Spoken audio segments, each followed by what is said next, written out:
Who wants to ask you a few questions? This gun in my hand.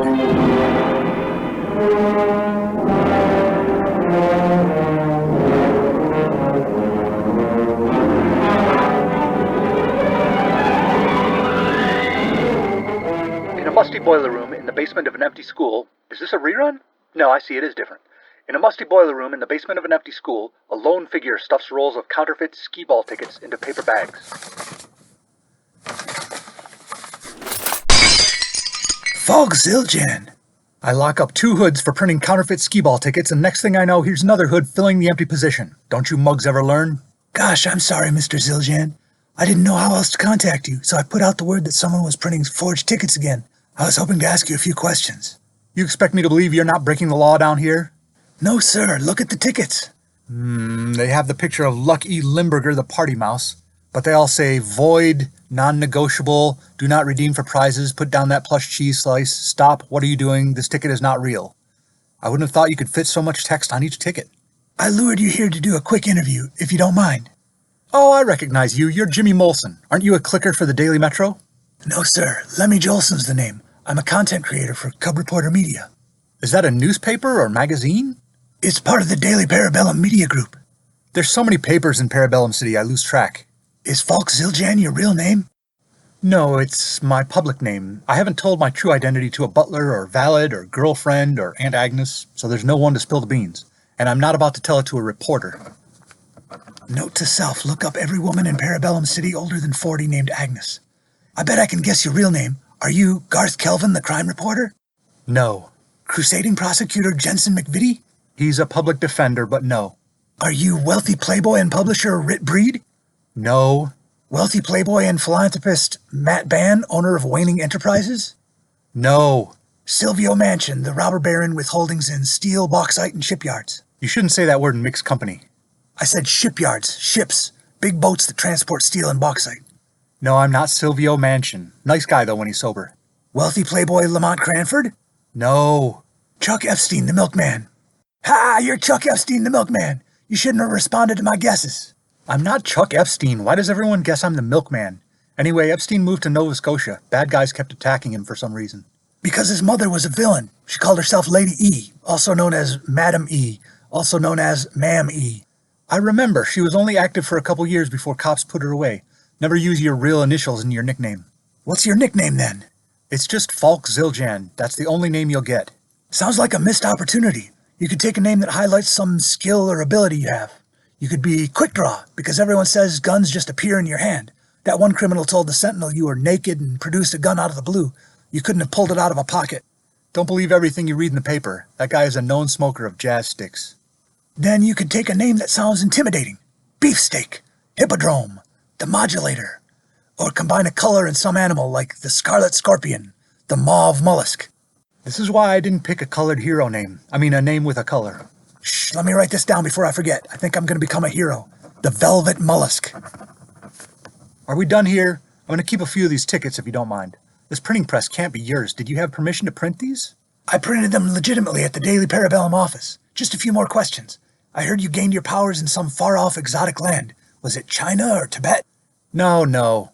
Singapore, I bet. Or Shangri-La? Or was it India? Did you learn it from Hashishans in the Near East? None of those places, no. I'm not trying to exoticize Asia. But it was somewhere exotic. It's a secret place. The people there don't want tourists who seek to become manipulators of men. It's someplace in another dimension, right? And you can only get there from some portal in the Far East. But it doesn't count as stereotyping because it's not really on Earth. That counts, but that's not it. Next question. What's your most important feature? This gun in my hand. We all know you carry a Heckler & Koch VP-70Z. Is it the civilian version or military? Do you ever use the detachable shoulder stock or 3-round burst mode? The Z stands for Zivil, like civilian. Only the VP-70M military version can use the shoulder stock or 3-round bursts. So the Daily Sentinel was wrong when they said you carry a machine pistol? Yes, they were one letter off. Would you say you're more of a pulp hero than a superhero? I don't follow newer music, so I'm not sure I understand the distinction there. Did Pulp sing that song Wonderwall? Pulp magazines, from a time before superhero comics.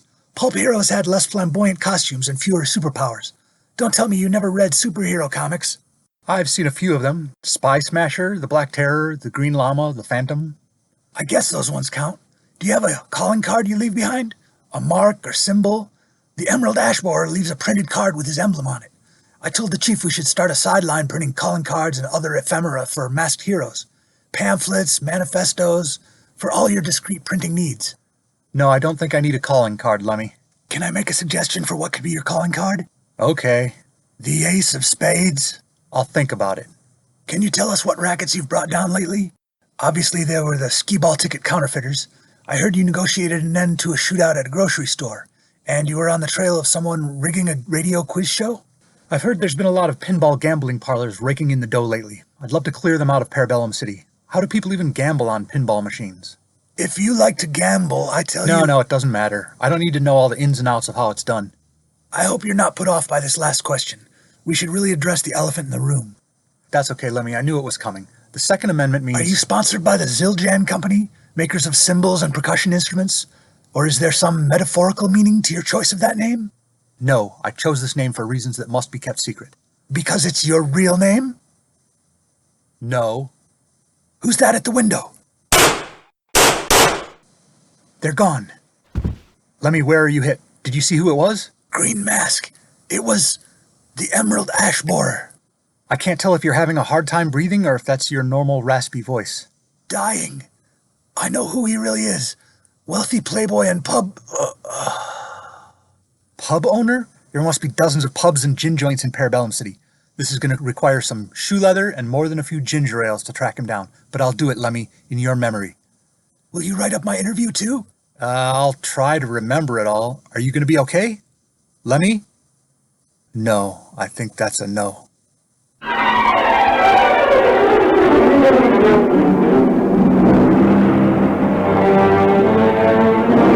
This gun in my hand is brought to you by the National Rifle Manufacturers Association. These are grim days for the NRMA.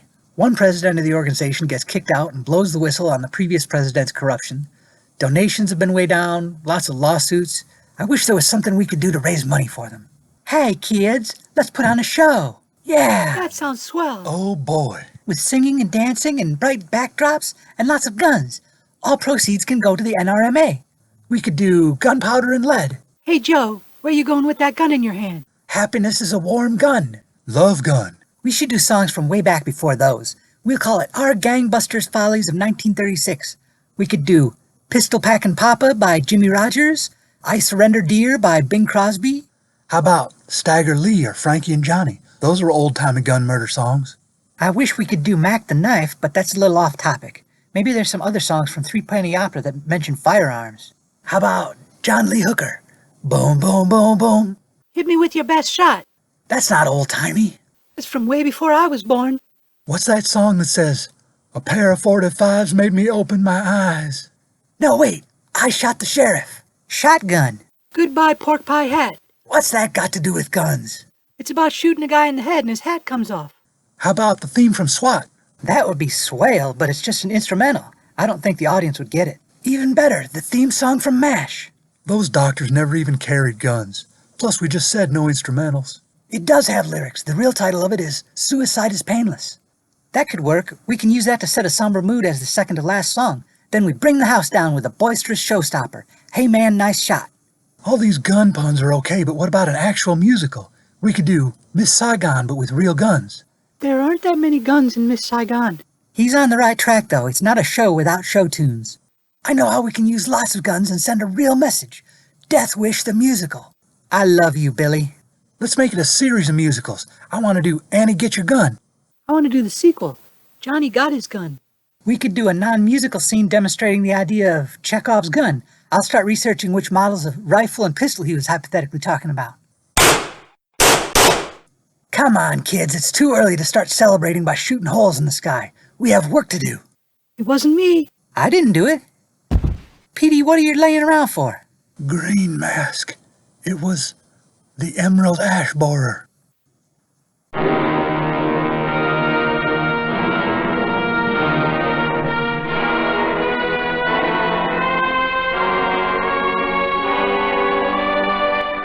Zildjian's pal, Lemmy Jolson, episode 8 of This Gun in My Hand was hermetically spieled by Rob Northrop.